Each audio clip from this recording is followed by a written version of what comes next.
Former Mets left-hander Bill Pulsipher threw out the first pitch today. It's nice to see Pulse back in the ballpark, part of Generation K. And he's in the ballpark today, hanging out with Steve Gelbs. His report is brought to you by Carolina Behavioral Health. Steve?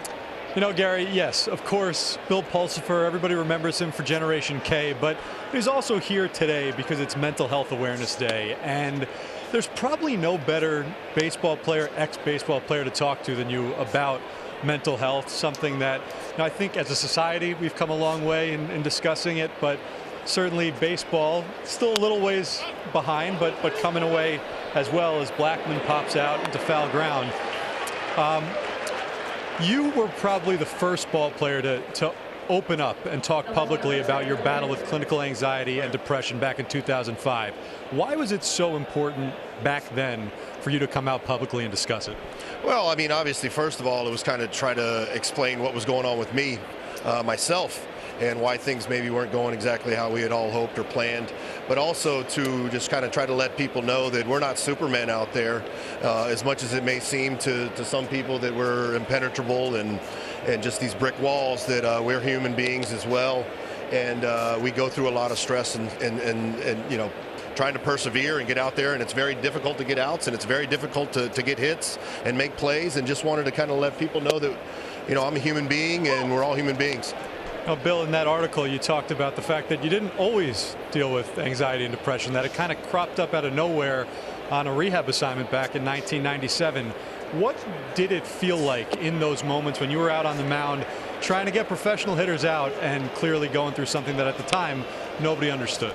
Well, I mean, I always liken it to, I wasn't just playing against the other team. I was obviously playing against myself as well as the other team, and it was some of the most uncomfortable moments of my life. And to be honest with you, reliving it just a little bit out there today, it's been so long since I've been out on the mound, but the anxiety creeps in a little bit. It's very difficult, and if you haven't dealt with it, there's no way that you can understand what it is. And I've always said that I don't wish it on anybody, but I wish everybody could feel it at least once, just to have an understanding as to what people go through that deal with the anxiety and the depression. So what is that like? How so on a day like today even, you say that that's still, it's something that you got to battle? Well, the way that I always try to describe it is you kind of feel like you just have an electric charge through your body, you know, coming through your stomach, coming through your arms, and you're just don't feel like you have control of your limbs the way that you know that they know how to move. I mean, when I was, you know, I was a major league pitcher, and my body knew how to move, but for some reason my brain just wouldn't allow my body to move the way that it had always been capable of doing.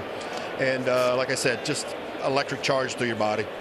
Bill, it's interesting that the Mets are playing the Rockies today, because we talked about it earlier in the broadcast. Austin Gomber, the pitcher for the Rockies, came out a few weeks ago and said that he's putting a ton of pressure on himself to live up to the expectation of being traded for Nolan Arenado.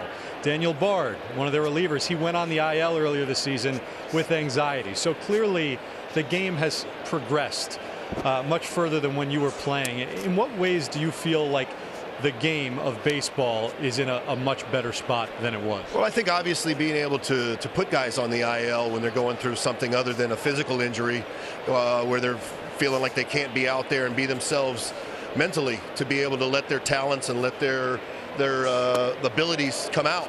So obviously for organizations to understand it, instead of losing a guy and possibly losing somebody's career, that you could possibly help that gentleman out and get him back out on the field mentally healthy, which if he's mentally and physically healthy, then his ability can come out and he can help the organization as well as saving somebody's career. Well, listen, Bill, I know your playing days are over, but you know, what an admirable cause, what an admirable legacy you do leave on the game of baseball, and it's great to see you back at the park here. I really appreciate it. It's a pleasure to be able to speak with you and be here at the park. All right, guys, he's Bill Pulsipher.